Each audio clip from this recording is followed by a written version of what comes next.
यूं तो कैंसर हर मरीज और उसके प्रियजनों के लिए हमेशा एक दुखदाई घटना होती है, एक दुखदाई एहसास होता है।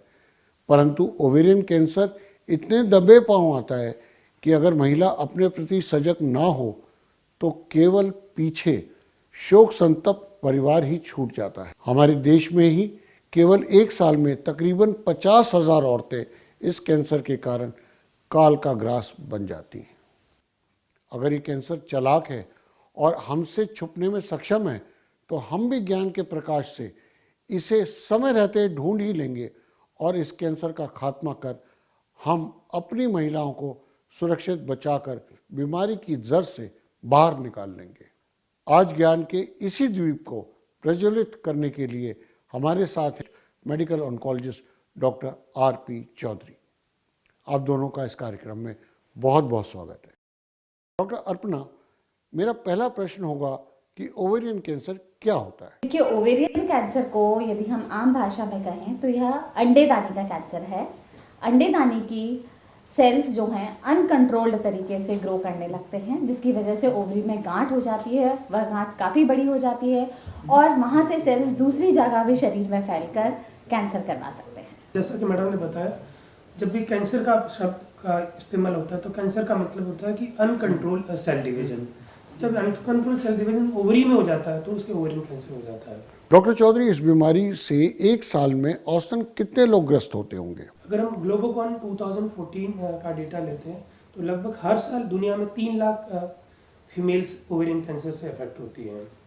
और फिर हम सर्वाइवल की बात करें तो सर्वाइवल अगर इंडिया की बात करें तो लगभग 5 ईयर सर्वाइवल 50% के आसपास है। फिर हम वेस्टर्न और इंडिया को कंपेयर करें तो वेस्टर्न में क्योंकि ओवेरियन कैंसर जल्दी डायग्नोसिस हो जाते हैं, इसलिए उनके सर्वाइवल रेट ज़्यादा अच्छे हैं as compare to India. Doctor Chaudhary, महिलाओं के स्तन का कैंसर भी बहुत देखा जाता है, तो क्या ओवेरियन कैंसर का स्तन के कैंसर से कोई संबंध है? बिल्कुल, आपने सही सवाल पूछा।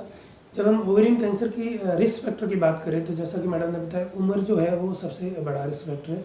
जैसे जैसे उम्र बढ़ती है कैंसर की रिस्क बढ़ती जाती है। ये 60s में जाके सबसे पीक पे आ जाती है और 70s में जाके फिर से थोड़ा डाउन हो जाती है। तो उम्र के अलावा जो दूसरे रिस्क फैक्टर देखे जाते हैं वो होता है ओबेसिटी। जो मोटापा है उससे जो लोग मोटे होते हैं उनमें रिस्क ज़्यादा होती है। तीसरा रिस्क फैक्टर होता है हार्मोन एक्सपोजर, जिससे हार्मोन थेरेपी जिसको दी जाती है और एस्ट्रोजन कंटेनिंग हार्मोन थेरेपी दी जाती है, उनमें भी रिस्क बढ़ जाता है।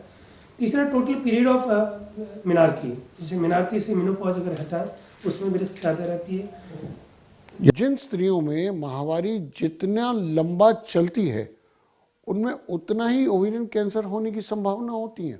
जल्दी शुरू होगी और लेट तक चली तो वो रिस्क है। पांचवा कारण ये होता है कि जो लोगों को चाइल्ड बर्थ डिले होता है, जैसे 35 साल के बाद में होता है, उनको भी ज़्यादा रिस्क होती है। इसके अलावा अगर 15 से 20% केसेस जो होते हैं वो हेरिडिटरी होते हैं। जैसा कि आपने सवाल पूछा क्या ब्रेस्ट कैंसर के साथ इसका रिस्क है, तो डेफिनेटली इसका आंसर है हाँ, कि कुछ जो जेनेटिक हेरिडिटरी कैंसर्स होते हैं वो ब्रेस्ट और ओवरियन में साथ में पाए जाते हैं। कुछ म्यूटेशन जैसे ब्राका म्यूटेशन, ब्राका 1 और 2 जो ब्रेस्ट कैंसर का रिस्क बढ़ाते हैं, साथ साथ में ओवेरियन कैंसर का रिस्क भी बढ़ाते हैं। डॉक्टर चौधरी, अक्सर मरीजों में ओवेरियन कैंसर के क्या लक्षण देखने को मिलते हैं? ओवेरियन कैंसर के साइन एंड सिम्टम की अगर बात करें हम जी, तो इस बात पे डिपेंड करता है कि कैंसर किस स्टेज का है, शुरुआती स्टेज का है, एडवांस स्टेज का है, बहुत एडवांस है, उसी हिसाब से उसके साइन सिम्टम होते हैं। पहले जो शुरुआत में सिम्टम आते हैं वो होते हैं लोकल सिम्टम्स। जो ओवरी में गांठ होती है उसकी वजह से सबसे पहले आता है एब्डोमेन या पेट के निचले वाला हिस्सा होता है, उसमें डिस्कम्फर्ट शुरू होती है, धीरे धीरे उसमें दर्द होना शुरू हो जाता है और जैसे जैसे गांठ बढ़ती जाती है उसमें पेट में फूला होता है।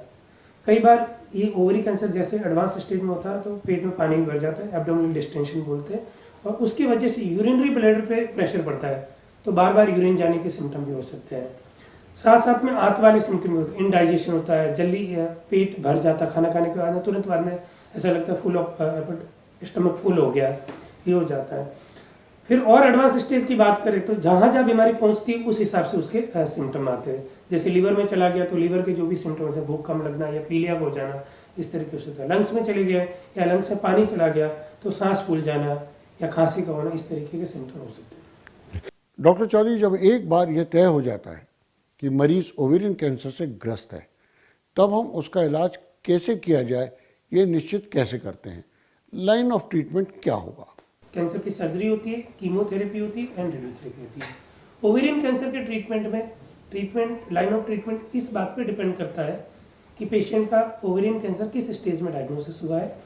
For treatment point of view हम ओवेरियन कैंसर को 2 भागों में डिवाइड करते हैं, early stage of ovarian cancer and advance stage of ovarian cancer. जब भी कोई लेडी अर्ली स्टेज में डायग्नोस होती है तो लाइन ऑफ ट्रीटमेंट में सबसे पहले हम सर्जरी करवाते हैं और सर्जरी के बाद में जो हिस्टोपैथोलॉजी की रिपोर्ट आती है उसके बेसिस पे डिसाइड करते हैं आगे का ट्रीटमेंट होना है या नहीं होना। उस पर अगर जरूरत पड़ती है हम कीमोथेरेपी देते हैं। अगर एडवांस स्टेज का ओवेरियन कैंसर डायग्नोस होता है तो पहले हम कीमोथेरेपी देते हैं, जिसको न्यू अर्जुवेंट कीमोथेरेपी बोलते हैं, जिससे कि बीमारी का बल्क कम हो जाए, और उसके बाद में सर्जरी के लिए रेफर करते हैं। ज़्यादातर ओवेरियन कैंसर में सर्जरी और कीमोथेरेपी दोनों की ज़रूरत पड़ती है और ये दोनों ट्रीटमेंट करने के बाद ही कंप्लीट ट्रीटमेंट माना जाता है, एक ट्रीटमेंट से काम नहीं चलता। और डॉक्टर चौधरी, पेट में जब गांठ बड़ी हो जाती है तभी वह या तो अल्ट्रासाउंड या एग्जामिनेशन में दिखाई पड़ती है, तो वह कितनी तेजी से बढ़ जाती है? ये बड़ा सही सवाल पूछा आपने कि कैंसर की गांठ कितनी तेजी से बढ़ती है। जी ये बेसिक डिपेंड करता है कि कैंसर कहाँ का और किस टाइप का है। So depending on the cancer का नेचर जो है, उसका ग्रेड क्या है, उस हिसाब से बढ़ती है। ओवेरियन कैंसर की बात करें तो ओवेरियन में जो मेनली कैंसर होते हैं एपिथेलियल ओवेरियन कैंसर होते हैं, जो 90% केसेस 90 to 95% केसेस में होते हैं। 5% जो केसेस होते हैं ओवेरियन कैंसर के, वो या तो जर्म सेल ट्यूमर होते हैं या सेक्स कोड ट्यूमर होते हैं या स्मॉल सेल कार्सिनोमास होते हैं। ये 95% जो एपिथेलियल ओवेरियन है वो तेज़ी से बढ़ने वाले कैंसर होते हैं और ये 5% वाले वो बड़े स्लो होते हैं। तो डिपेंड करता है कि क्या origin of cell of origin क्या है, उस हिसाब से उसकी स्पीड बढ़ती है। डॉक्टर साहब, जैसे हमने कीमोथेरेपी करी, रेडियोथेरेपी करी, तो उसमें पेशेंट के बाल झड़ जाते हैं जैसे हमने सुना है, या और प्रॉब्लम्स आती हैं, तो एक नॉर्मल लाइफ के अचीव करने तक उसको क्या करना चाहिए और कितना टाइम लगता है? जब भी हम कोई भी मेडिकल ट्रीटमेंट एडवाइस करते हैं किसी को भी, तो हम रिस्क बेनिफिट देखते हैं, कोई भी ट्रीटमेंट हो। तो सिमिलर जब भी हम कीमोथेरेपी किसी को पेशेंट को एडवाइस करते हैं सी ओवरी में, तो ये देखते हैं उसके रिस्क कितने या बेनिफिट कितने हैं।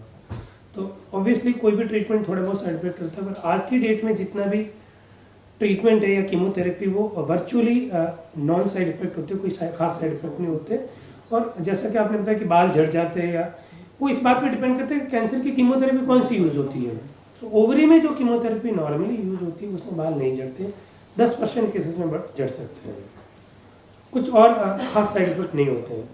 और जैसे ट्रीटमेंट पूरा हो जाता है उसके 2-3 महीने में इंसान एकदम नॉर्मल हो जाता है, जैसा ट्रीटमेंट शुरू करने से पहले था। ओके सर, ये जो ओवेरियन कैंसर है, एक बार निकाल लिया गया, ट्रीट कर लिया गया और मेटास्टेसिस भी हम देख रहे हैं कि इसमें हो जाता है, तो उसमें रिकरेंस के क्या चांसेस हैं सर?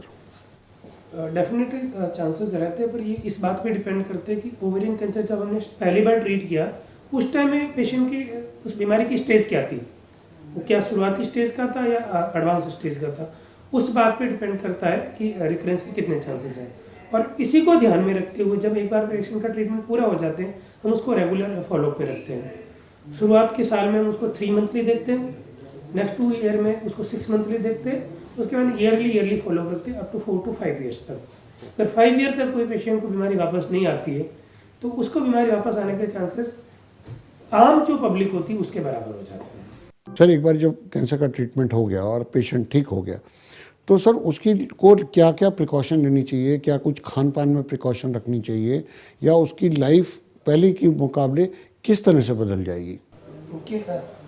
ओवेरियन कैंसर प्रिवेंशन या कोई भी कैंसर प्रिवेंशन का कोई शॉर्ट फार्मूला तो नहीं है, लेकिन डेफिनेटली हेल्दी लाइफस्टाइल जो आते हैं वो सारे उनको अपनाने चाहिए। स्मोकिंग या अल्कोहल से दूर रहे और रेगुलर फिजिशियन का विजिट करें, अपने फैमिली फिजिशियन। यही तरीका है। आपकी जानकारी हमारे दर्शकों के लिए अति लाभकारी सिद्ध होगी, ऐसा मेरा विश्वास है। आप हमारे कार्यक्रम में आए और इतनी महत्वपूर्ण बातें बताई, इसके लिए आपका बहुत बहुत शुक्रिया।